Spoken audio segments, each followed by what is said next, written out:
بسم الله الرحمن الرحيم. إنا فتحنا لك فتحا مبينا ليغفر لك الله ما تقدم من ذنبك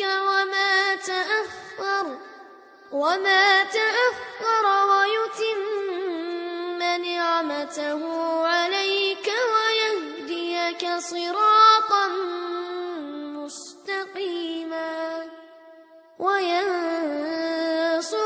الله نصرا عزيزا.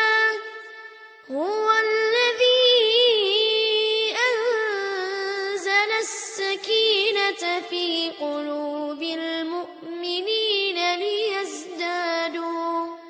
ليزدادوا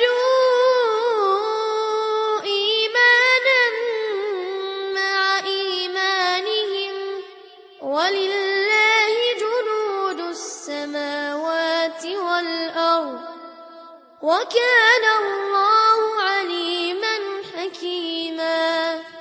ليدخل المؤمنين